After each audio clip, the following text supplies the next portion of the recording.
probably the biggest thing going on, and this is interesting because here in America, I don't want to say it's not a thing, but the Conor McGregor being accused of sexually assaulting a woman, it's not big news here unless you're kind of a hardcore, you know what's going on. But as far as like on mainstream media, it's not a thing here. And I've been getting so many DMs and emails like, dude, what do you think of this Conor stuff? And man, is everyone freaking out in America? I'm like, dude, when I say it's not a thing here, I mean, the public didn't get freaking privy to it till he actually got convicted of assault. And it was like a ticker on the bottom of ESPN. That's it. No deep dive on SportsCenter. It wasn't like breaking news. None of that stuff. Like I'd say 98% of America didn't even know this was going on, which is insane because over in Ireland, over in Europe, this is like mainstream paparazzi. If people are following it day by day, it's a big deal over there. I knew that was going on, but for the rest of, especially casuals, had no clue. Like my dad, once he saw the ticker at the bottom, was like, Conor McGregor found guilty of, aggravated assault, whatever they're saying it is now. He's like, what? Are you kidding me? And I was like, you didn't know? He's like, no, what's going on? I'm like, oh, buddy, do you have time to chat? Because it's going to be a deep dive. But it's also important to remember, this is a civil case. It's not a criminal. Yes. Yep, it's a civil case, but it's still a big deal. And we'll get into it. And for a lot of you, not a lawyer. I don't know if you guys know this. Not a lawyer. And I didn't stay at a Holiday Inn. Not a lawyer. Didn't stay at Holiday Inn. So take this for a grain of salt. Do I have CT? Probably a splash of it. Not gonna lie to you. So I've tried to do my due diligence, listening to these experts that have chimed in on it. I've listened to other podcasts. Pete Carroll has a great one where he dives in. Luke Thomas did a deep dive with a guy who was in the courthouse. There's another one, this female who has a podcast where she does like a true crime series on really in Ireland, but all over. But she deep dives on it as well. I'll say this, it's tough, right? And when you talk about this stuff, it's tough, especially coming from my experience where, oh boy, it's tough because when I hear this stuff, obviously I'm gonna have a different perspective. I have a very close friend, my best friend, who's falsely accused of rape, and it ruined his life. Straight up. And it's a different time now, but especially back then, which you're talking about like 5-6 years ago, the whole Me Too culture, that movement did a lot of good and got rid of some really, really bad people, and thank God they're gone. But just like anything, people take advantage of that, and then they get some of the good guys. And my friend Brian Count is one of the good guys that suffered from this. And Brian's a fighter, and he won't speak on it too much, but it really messed him up financially. He's a guy at 5,000 years old who has to. I'm trying to make some light here. He's a guy at 77 years old has to. I'm sorry. I'm kidding. He's a guy at 88 years old has to. Tour every weekend just to make ends meet. And that's not how this is supposed to go. The way comedy should work is a guy at his level should be able to maybe do one show a month or, pick and choose when he's on the road because he's put in the work for 30 years in the clubs, in the theaters, in podcasting. He's put in all the work where at his age, he shouldn't be on the road all the time. He should be enjoying the fruits of his labor and raising his children and doing what he wants to do and doing spots around town. And all that was taken away from him with a simple tweet. No evidence, zero evidence, no trial, nothing. Just boom, hearsay. She said, he said. I know the details. It's not my it's not my job to speak on it, nor do I have that authority. That's Brian's thing. I know the exact details, and it's awful what happened to him. Awful. Ruined his life. Brian does his best, and he does a show. So if you want to support Brian, buy a ticket to a show. Buy a ticket to a show. Watch his podcast. That's all you can really do. But it ruined his life, man. Off nothing. So that being said, I'm obviously going to have a different perspective on this stuff, where when I hear this stuff, I go, I need to hear more. I think most people go, oh my God, Conor's a piece of shit. I knew it. This guy raped this girl. This is terrible. Because of my experience, I go, I don't believe it. I don't believe it. Same. I don't believe it. Mm-hmm. And this is the problem. This is the problem where so many women and men took advantage of this whole cancel culture and this victim mentality and all this stuff, where now they've hurt actual victims. And it's such a shame, because there's real victims out there. And this is actually going to help that stuff. But a lot of this reason and the backlash she's getting is why people don't come forward. And now with all these, fake stories and stuff like that, it's on the consumer to figure out and form your own opinion. Don't listen to certain journalists or MMA experts or personalities who despise Conor McGregor. They're going to be biased, and they can paint a picture that's probably going to convince you otherwise, So we can get into it, but I just want you guys to know where I'm coming from. I'm going to have a very different perspective, because one of my closest friends, my brother, has gone through, not to this degree, but it took everything from him. So that's a perspective I'm coming from. That being said, this is so complicated. I've been following pretty closely. It's pretty complicated. Meaning, I can paint a narrative for you guys that will make you believe that Conor's completely innocent. I can do that pretty easily. I can also paint a picture where the accuser is completely correct. Really? Yeah. Okay. Yeah, I can. All right. Pretty easily too. That's the problem with this. We can start with Conor. So, a lot of it's tough because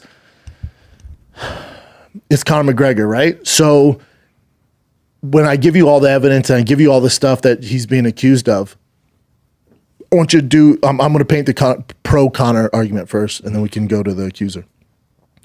When I tell you all this stuff, what I want you to do is, in the back of your mind, think, if this wasn't Conor McGregor, would this have any sort of validation?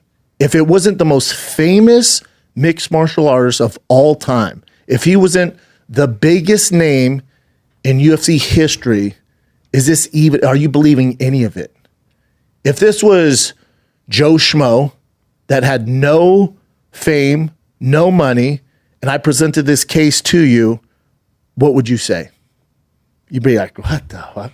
But because there's a lot of baggage with Conor McGregor, it's going to be easy for the naysayers, the people that dislike him, or even if you are a fan, which I am, when you hear some of the stuff, you're like, oh my God, yeah. Especially, and then you can connect the dots and go, oh yeah, dude, finally they got him. You can do that. But if you didn't have the context of the level of fame Conor is at, this one's tough. This one's tough. So we can talk about Conor's perspective here is, this is what, 2018? So he goes out, it's not out in the town, right? He gets texts and pictures from this woman who's accusing him of these acts. I'm talking pretty sexual pictures, pretty, sexting, stuff like that. She does have a boyfriend and she does have a child. So there's that, right?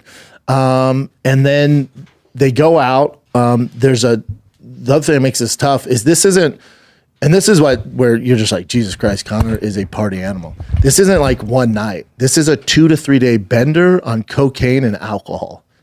I mean, 3 days? 2-3 days is insane. I've never done coke, so I guess you just go all night. I don't know. I don't know how it works, but I guess that's what you do on coke. Chin's done it. So... Well, you stay awake forever, yeah. That's what happens. I guess you stay awake forever, and it's not good. So I guess Conor and his this other gentleman are in a hotel room, and the victim is there. The potential victim is there, and there's other people there, and they're partying. They're doing a thing into the wee hours of the morning. This even goes into like 10 a.m. When they're getting the times like 10 a.m. How are they not going home? So apparently they're partying, they're doing their thing, and her claim is then Conor forcibly held her down and had his way with her. Choked her. She said he whispered in her ear, "Now you know how I feel when I tap 3 times." That was so weird. Yeah. That probably never happened. Yes. That probably never happened, but it helps paint the narrative, right? During all this, she's texting her boyfriend, lying to her boyfriend, where her whereabouts, who she's with. She didn't mention Conor or anything like that. The biggest evidence for Conor would be that's pro Conor would be there's CCTV, so in the hotel that shows her after the time when she said she was, assaulted, that she is hugging Conor, kissing Conor, taking drinks, convincing other people leaving the party to stay and party more. Apparently she saw some therapist that said, no, it's just a delayed reaction and that's PTSD. That's tough for me to believe.